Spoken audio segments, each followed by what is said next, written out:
प्रधानमंत्री नरेंद्र मोदी की अध्यक्षता में हुई केंद्रीय कैबिनेट की बैठक में रेलवे की 4 महत्वपूर्ण परियोजनाओं को मंजूरी मिल गई है। ये परियोजनाएं देश के इंफ्रास्ट्रक्चर को नई ऊंचाई देंगी और लाखों लोगों को रोजगार के अवसर प्रदान करेंगी। प्रधानमंत्री नरेंद्र मोदी की अध्यक्षता में हुई केंद्रीय कैबिनेट की बैठक में आज रेलवे से जुड़े 4 महत्वपूर्ण प्रोजेक्ट को मंजूरी मिल गई है।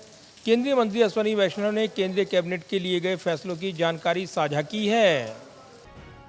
केंद्रीय कैबिनेट ने आज रेलवे से जुड़ी 4 बड़ी परियोजनाओं को मंजूरी दे दी है। इसमें महाराष्ट्र में Wardha Bhusawal 314 kilometre rail line को मंजूरी मिली है।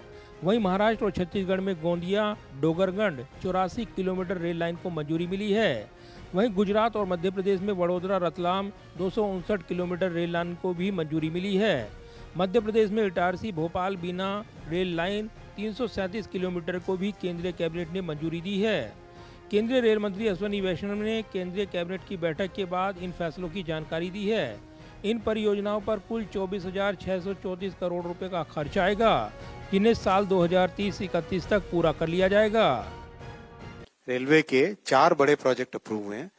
आप अगर रेलवे के कॉरिडोर को देखें, वडोदरा से Ratlam 3rd and 4th line 259 kilometre है। ये काफी लंबा सेक्शन है। 8,885 करोड़ रुपीस इसका कॉस्ट आएगा और गुजरात और मध्य प्रदेश से गुजरता है ये पूरा सेक्शन। इटारसी से भोपाल से होते हुए बीना, यहाँ ऑलरेडी 3 लाइन्स हैं, इसमें 4th लाइन लगानी है। 314 किलोमीटर का ये प्रोजेक्ट है। 9,197 करोड़ रुपीस का इन्वेस्टमेंट होगा इसमें। केंद्रीय रेल मंत्री अश्विनी वैष्णव ने कहा है कि आज की कैबिनेट बैठक में जिन 4 नई रेल परियोजनाओं को मंजूरी मिली है, ये कॉरिडोर को मजबूत करने के लिए है। हमने इन्हें न्यूनतम 4 लेन का बनाने का फैसला लिया है और जहां संभव हो 6 लेन भी हैं। इससे क्षेत्रीय विकास को गति मिलेगी और आत्मनिर्भर भारत का सपना साकार होगा। कि आज जो चारों प्रोजेक्ट्स हैं, चारों की चारों इन कॉरिडोर्स को मिनिमम 4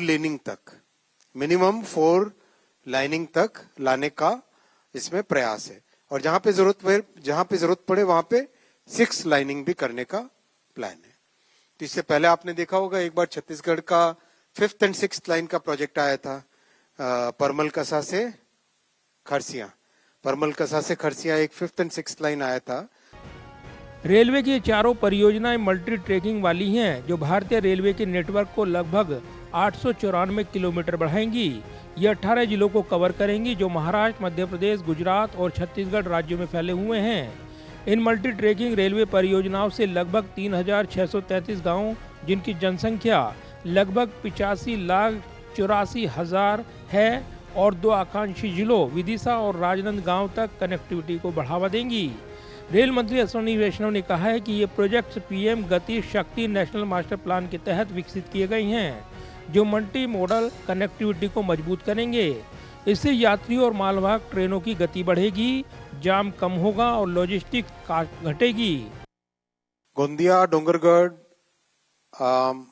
करीब छत्तीसगढ़ और महाराष्ट्र को जोड़ने वाला है। राजनांदगांव और कई ऐसे जिले हैं जिनसे पास होता है। बहुत सारे यहाँ पे टूरिस्ट डेस्टिनेशंस भी हैं। बहुत ही सुंदर प्राकृतिक सौंदर्य वाला एरिया है ये। 84 किलोमीटर्स का है। 2,223 करोड़ रुपीस का इन्वेस्टमेंट इस प्रोजेक्ट में आएगा।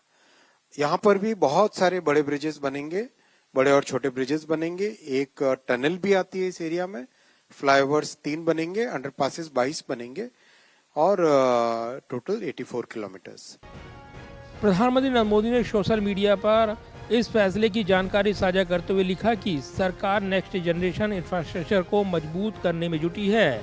पीएम मोदी ने कहा कि ये परियोजनाएं क्षेत्र के लोगों को आत्मनिर्भर बनाएंगी और रोजगार के नए अवसर खोलेंगी। पर्यावरण के लिहाज से भी ये प्रोजेक्ट अहम माने जा रहे हैं। रेलवे जैसा पर्यावरण अनुकूल परिवहन तेल आयात कम करेगा और CO2 उत्सर्जन घटाएगा। केंद्रीय रेल मंत्री अश्विनी वैष्णव ने कहा है कि रेलवे पर्यावरण अनुकूल और ऊर्जा कुशल परिवहन माध्यम होने के कारण जलवायु लक्ष्यों को प्राप्त करने और देश की रसद लागत को कम करने, तेल आयात 28 करोड़ लीटर कम करने और CO2 उत्सर्जन 139 करोड़ किलोग्राम कम करने में मदद करेगा, जो 6 करोड़ वृक्षारोपण के बराबर होगा। जाहिर है केंद्रीय कैबिनेट की मंजूरी के बाद ये रेल परियोजनाएं न सिर्फ कनेक्टिविटी को बढ़ावा देंगी बल्कि देश के आर्थिक विकास को भी रफ्तार देंगी। इसके अलावा आदिवासी जिलों और आकांक्षी जिलों में भी कई बड़े बदलाव लेकर आएंगी।